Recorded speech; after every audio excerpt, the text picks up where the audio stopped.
उसकी जोनी में भेज दो। कितने युगों से तैयारी कर रहे हैं, प्रभु से अरदास कर रहे हैं, लेकिन मिल नहीं रहा।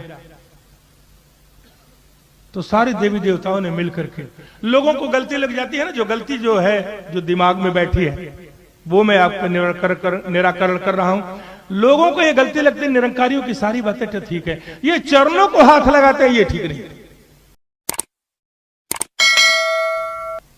पहली बात तो यह है कि हम तो किसी के चरण छूते नहीं और ना ही अपने चरण किसी को छूने दे।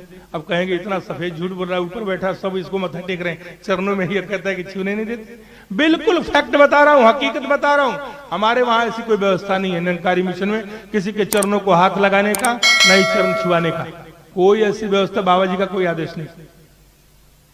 लेकिन देखने में तो ऐसे लगता है, दिखता तो ऐसे ही ना कि चरण छू रहे हैं। तो ये गलती का जो हमारे दिलो दिमाग में भ्रम है उसका मैं निवारण कर रहा हूं।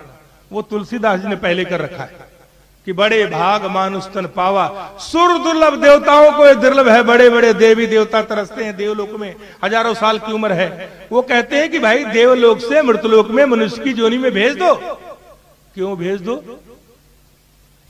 क्योंकि साधन धाम मोक्ष के द्वारा मुक्ति मिल जाएगी और किसी जोनी में संभव नहीं, मनुष्य की जोनी में मुक्ति मिलती है। तो सभी देवी देवताओं ने मिल करके एक सभा किया और उस सभा में एक प्रस्ताव पास कर दिया। प्यार से बोलिए, अरे सोना मत, मुझे नींद नहीं आती तो आपको कैसे सोने दूंगा, मैं तो जगाने के लिए आऊं। उत्तिष्ठत जागृत प्राप्त वरा निबोधता क्षुरस्य धारा निस्ता दुरत्या दुर्गम पथस्थ कयो बदन।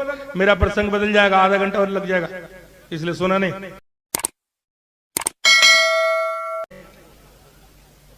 कम से कम सोने पर सुनाऊंगा तो आधा घंटा और लगेगा, मैं तो 2-4 घंटे और भी बोल सकता हूं, उसमें कौन सी बड़ी बात है। लेकिन भाई हम गृहस्थी लोग हैं, टाइम अधिक हो रहा है, इसलिए इस बात को यहीं विराम दूंगा। अब ध्यान से सुनिए।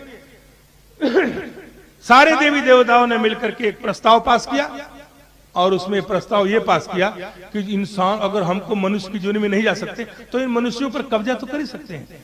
तो हर इंसान के एक एक अंगों पर देवी देवताओं का निवास स्थान है जहां कब्जा कर रखे हैं इन लोगों ने।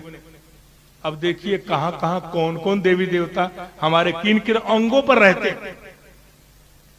आंखों में सूर्य देवता का निवास स्थान है और रूप रंग भी इसका लाल है सूर्य का, और गर्मी भी बड़ी है, पसीना निकाल देते हैं। तो किसी को गर्मी आ जाए ना, गुस्सा आ जाए तो फौरन प्रकट हो जाते हैं, भाई साहब इनको ठंडा गिलास पानी पिलाओ, बड़े लाल पीले हो रहे हैं, आंखें लाल हो रही है, फौरन प्रकट हो जाते हैं। आंखों में सूर्य देवता का निवास स्थान है, कानों में आकाश देवता का निवास स्थान है, रिसीवर है, ये आकाशवाणी दिल्ली है, ये आकाशवाणी जलंधर है, ये आकाशवाणी गंगानगर है। ये आकाश शून्य का कार्य करते हैं। हमारे नासिका में अश्विनी कुमारों का निवास स्थान है जहां से हम श्वास लेते हैं। हमारे जुबान पर वरुण देवता का निवास स्थान है जो जल के देवता है। अगर सूखा बिस्कुट खाएंगे तो उसको गीला करने का कार्य वरुण देवता का है, नहीं तो अटक जाएगा, इसी में छुट्टी हो जाएगी।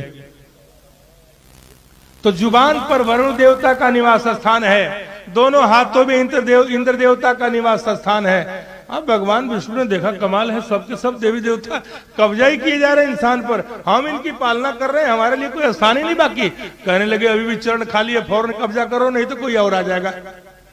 तो भगवान विष्णु ने आकर के चरणों में अपना निवास स्थान बना लिया। तो हर इंसान के चरणों में भगवान विष्णु का निवास स्थान है। विष्णु का मतलब होता है पालन करने वाला, जो हमारी पालना करते हैं उनका निवास स्थान चरण है। इसीलिए तो कहा है बंदो गुरु पद कंज, गुरु के चरण कमलों की वंदना करो। किसी ने नहीं कहा बंदो सिर पद कंज, ऐसा नहीं है किसी हाथ की वंदना हो, चरणों में नमस्कार होती है क्योंकि भगवान विष्णु को नमस्कार हो रही है, इंसान को नहीं, क्योंकि उनका निवास स्थान वही है। तो मत्था कहां टेकेंगे? अगर भगवान विष्णु चरणों में है तो सिर में थोड़ी मत्था टेकेंगे। कहां गए थे? भगवान के चरणों में मत्था टेकने गया था, यही बोलते हैं ना जी? क्यों महाराज? बोल के बताओ ना। हाँ, भगवान के चरणों में ही। कहां गए थे? माता के चरणों में मत्था टेकने गया। किसी ने नहीं कहा माता के सिर में मैं मत्था टेक के आया, क्योंकि भगवान का चरण है स्थान। चरण ही स्थान है, विष्णु भगवान का निवास स्थान चरण है, और उन्हीं की कृपा से हम आए हैं यहाँ पर, वरना हम आ नहीं सकते। लोगों को गलती लग जाती है। अब हम तो भगवान को नमस्कार करते हैं, लेकिन अब हमको प्यास लगे, भाई साहब पानी ले आना, वो कहेंगे पानी ले आओ जी, जल्दी करो, पानी ले आओ भाई साहब जी, पानी ले आओ, पानी पानी, महापुरुषों को पानी चाहिए, पानी पानी है, गिलास का कहीं जिक्र नहीं, पानी पानी, यहां तक आएगा हमारे पास तक पानी, और पानी पी लूंगा, भाई साहब गिलास रख दो। अब पानी पी लिया तो गिलास हो गया, उसके पहले वो पानी पानी था, जिक्र गिलास का नहीं था। अरे माध्यम वही है, उसके बगैर वो आ नहीं सकता। भगवान का स्थान चरण है, उसके बगैर कहीं नमस्कार हो नहीं सकती, इसलिए चरणों में नमस्कार होती है।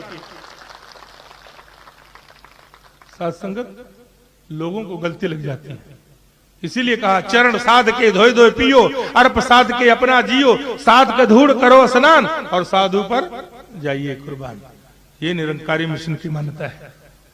और ये जब बात समझ में आती है, जो अहंकार जब झुक जाए ऐ दिले नादान, झुकने वाले को झुक झुक के खुदा मिलता है। मिटा दे अपनी हस्ती को, अगर कुछ मर्तबा चाहे, दाना खाक में मिलकर गुले गुलजार होता है। अपने अहंकार को मिटा करके जो गुरु के चरणों में नतमस्तक हो जाता है और फिर उनसे पूछ लेता है, उसको परमात्मा के दर्शन हो जाते हैं, उसका लोक भी सुख हो जाता है और परलोक भी सुहेला हो जाता है। तो अंत में सबके लिए मैं दुआ कर रहा हूं, सबके लिए अरदास कर रहा हूं बाबा हरदेव सिंह के चरणों से, इस प्रभु परमात्मा के चरणों से, और वो आप सबके लिए, अपने समेत सबके लिए दुआ करता हूं। सर्वे भवन्तु सुखिनः, सर्वे सन्तु निरामया, सर्वे भद्राणि पश्यन्तु, मा कश्चित् दुःख भाग् भवेत्। सबका भला करो भगवान, सबका सब विधि हो कल्याण। प्यार से बोलिए।